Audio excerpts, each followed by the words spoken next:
इस ब्लॉग में हम देखने वाले हैं कि कैसे हम केदारनाथ से तुंगनाथ की ओर जाए। नींबू पानी बनवाया है। तो दोस्तों इस तरीके से हम गौरीकुंड के पास पहुँचे। यार ये जंगल इतना अच्छा लग रहा है ना, इन घोड़ों का भी स्वैग अलग ही है। और जैसे जैसे मैं ऊपर पहुँच रहा हूँ तो देखिए सामने जो ग्लेशियर, सोच रहे होंगे कि मैं ये इस तरीके से क्यों बांधे हुए हूँ। सो फाइनली काफ़ी लंबी चढ़ाई करने के बाद हम तुंगनाथ जी के पास पहुँच गए हैं।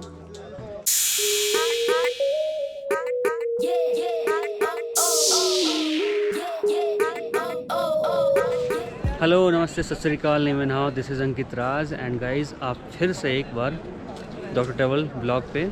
और इस वक्त मैं केदारनाथ से आपका इस चैनल पे स्वागत करता हूँ। और दोस्तों इस ब्लॉग में हम देखने वाले हैं कि कैसे हम केदारनाथ से तुंगनाथ की ओर जाएंगे। जी हाँ, तुंगनाथ, जो कि महादेव की सबसे ऊंची मंदिरों में से एक है। आप देख सकते हो मेरे पीछे कितनी खूबसूरत नज़ारा है। ये हिमालय ग्लेशियर्स जिसमें हल्की हल्की सूरज की रोशनी फूट रही है, और ये इस तरीके का।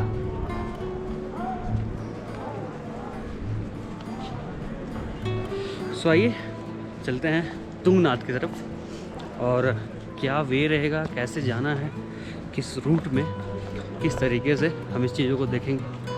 सो ये कम ऑन गाइस। सो इस तरीके से हमने 4.5 किलोमीटर की जर्नी पूरी कर ली, छानी कैंप तक नॉन स्टॉप। और अब आगे की ओर बढ़ते हैं।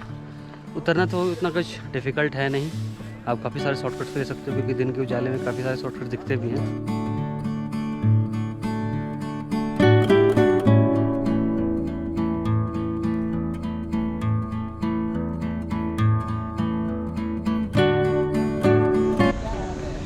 तो अभी 7:30 बजे हमने चला था और 10:30 बजने को है। करीब 3 घंटे का वक्त हुआ है। अभी हम भीमबल्ली से थोड़ी देर पीछे होंगे, और बीच में शरीर की कुछ डिमांड हुई कि हमने नींबू पानी बनवाया है, और एंजॉय करेंगे। अब आगे चलेंगे। अभी यहाँ से जंगल चट्टी जाना है, पहले भीमबल्ली, फिर जंगल चट्टी, फिर जाके गौरीकुंड। कुल मिला के 5 किलोमीटर और होगा शायद। सही है, कवर करते हैं। कम ऑन गाइस। तो इस तरीके से हम फाइनली 1 बजे गौरीकुंड पहुंच गए। आप देख सकते हो अभी सारी दुकानें बंद है इधर, टोटल ऑल शॉप्स। गौरीकुंड पहुंचने के बाद हम सोच रहे हैं थोड़ा सा गौरीकुंड में स्नान कर ली जाए। यहाँ गर्म पानी का कुंड है। सो आइए, let's come guys, and we are going there to have a bath. Come on.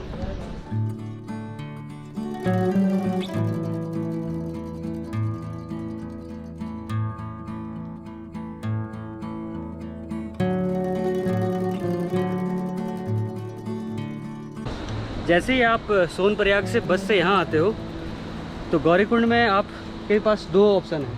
पहला ऑप्शन है कि आप या तो डायरेक्ट चले जाओ केदारनाथ ऊपर की तरफ, ट्रैकिंग शुरू कर दो।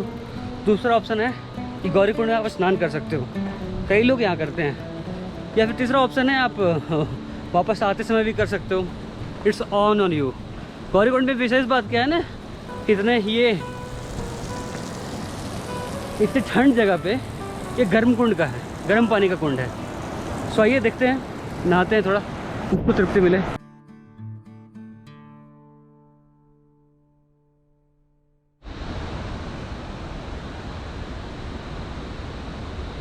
तो दोस्तों इस तरीके से हम गौरीकुंड के पास पहुंच गए, पर सोचा नहीं था यार ये पानी काफ़ी यहाँ गंदा लग रहा है। ऊपर से कुछ प्लास्टिक के रैपर्स वगैरह भी हैं इसमें। सो इन चीज़ों को देखते हुए मैंने नहाने का प्लान अभी कैंसिल कर दिया है फ़िलहाल। हालांकि लोग कहते हैं तृप्ति मिलती है, देखते हैं अगर कुछ दैविक शक्ति आई तो नहा लिया जाएगा, समझे। इसलिए यही है गौरीकुंड। सो इस तरीके से दोस्तों हम सोनप्रयाग से निकल गए हैं अपनी गाड़ी पे, और अभी हम चलेंगे ऊखीमठ तरफ। जी हाँ, अगर आपको चोपटा जाना है या फिर तुंगनाथ जाना है तो आपको 2 रास्ते हैं, या तो आप ऊखीमठ से कट ले लो या फिर आप अगस्त मुनि के रास्ते चले जाओ। तो लेकिन हालांकि ऊखीमठ वाला रास्ता जो है थोड़ा सा छोटा है, इसलिए हम अभी ऊखीमठ के रास्ते से वहाँ से कट लेंगे। तो आइए पहुँचते हैं चोपटा।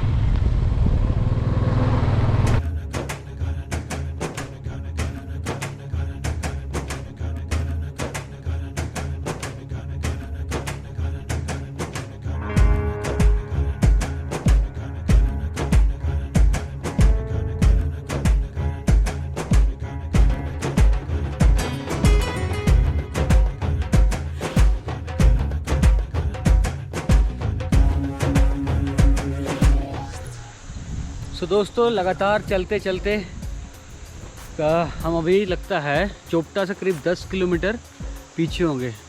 लेकिन यार ये जंगल इतना अच्छा लग रहा है ना, मज़ेदार जंगल। एक तरफ पहाड़, एक तरफ खाई, बीच में रास्ता और ये जंगल ही जंगल। कसम से राइड का असली इन्जॉयमेंट है ये सब, मज़ा आ गया कसम से। अभी चलते हैं हम चोपटा में आराम से होटल लेंगे, स्टे करेंगे। सो आइए guys, come on.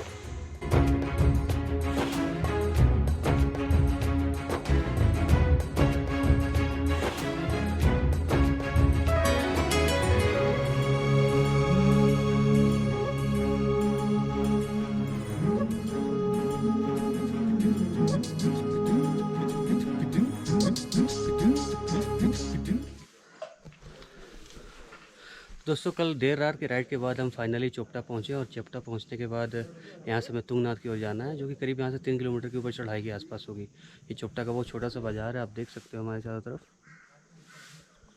Basically Chopta Tungnath के अलावा यहाँ सनराइज़ के लिए बहुत पॉपुलर है, बहुत काफ़ी फॉरेन से भी यहाँ लोग आते हैं। सो आइए पहले चलते हैं तुंगनाथ मंदिर, फिर अगर और हिम्मत बचेगी तो हम चंद्रशिला की तरफ भी जाएँगे। कम ऑन गाइस, हर हर महादेव।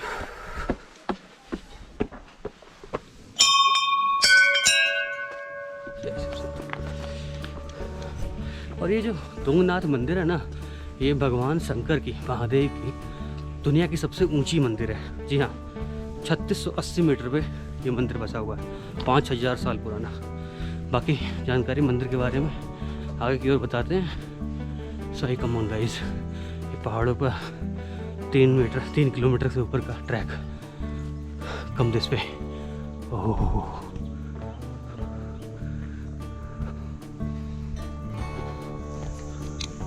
तो मित्रों, अभी 200 मीटर भी नहीं हुआ होगा कि सांसें फूलने लगी। पैर तो ऑलरेडी जवाब दे चुका था, क्योंकि हम अभी केदारनाथ की ट्रैक करके आ रहे हैं। कल ही हम केदारनाथ उतरे थे, कल ही हम बाइक चला के यहाँ तक पहुँच गए। फिर 70 किलोमीटर के आसपास है सोनप्रयाग से, और आज फिर सुबह 3.5 किलोमीटर की ट्रैक। बट ये ट्रैक बहुत ही स्टीफ है, बहुत ही स्टीफ।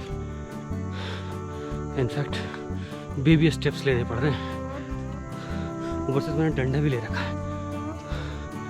आइए किसी तरीके से कवर करते हैं। कम on guys, and sorry for my voice. और जैसे जैसे मैं ऊपर पहुंच रहा हूँ, ये देखिए सामने जो ग्लेशियर्स है, ग्लेशियर्स की पीक जो कि सूरज की रोशनी द्वारा सजाई जा रही है, वो हमें दिख रही है। ये ट्रैक यार वाकई में टफ है। जैसे केदारनाथ की ट्रैक है तो आप तो जंगल चट्टी या फिर भीमबली के बाद आप थकना शुरू करते हो, बट यहाँ तो पहले ही स्टेप से इतनी स्टिफनेस है, ओह माय गॉड। बट ये है कि जंगलों के बीच में नज़ारा बहुत अच्छा है, एक नए नए तरह के पेड़ पौधे देखने को मिल रहे हैं। सो आइए चलते चलते कम ऑन गाइस।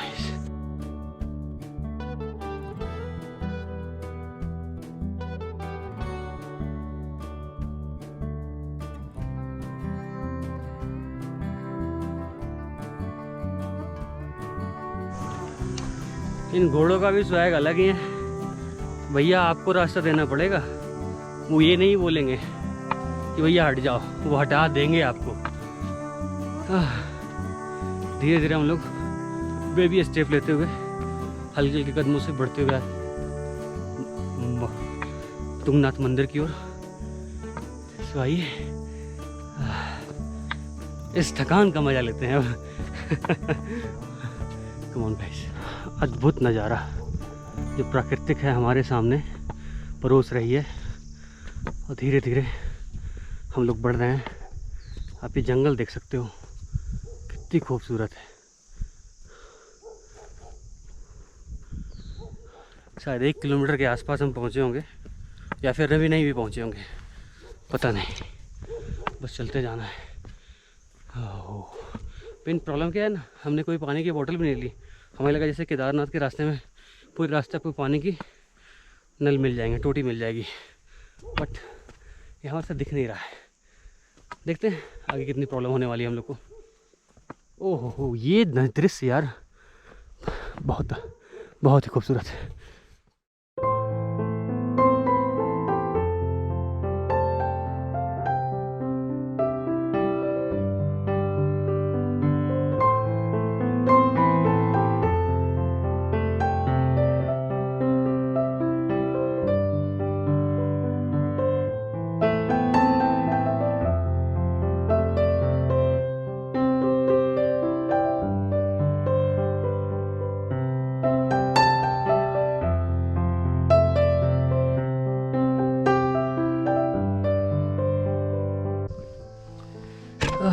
सचमुच में यार हालत अब ख़राब हो गई है। वैसे अब 600-700 मीटर होगा। आप लोग सोच रहे होंगे कि मैं ये इस तरीके से क्यों बांधे हुए हूँ गमछे वगैरह को। तो भाई ऐसा है कि ऊपर ठंड लग रही है काफ़ी ज़्यादा, कान वगैरह में ठंड कुछ ज़्यादा ऐसे भी लगती है। सो उस ठंडी हवा के बचाव के लिए हमने ये लगा लिया है। गाइस, और यार बहुत मेहनत हो रही है। जो पहली बार इस चैनल पे देख रहे हो सब्सक्राइब ज़रूर करो यार, और बाकी तो जो हो लाइक कमेंट करते रहो। कम ऑन गाइस, जय भोलेनाथ।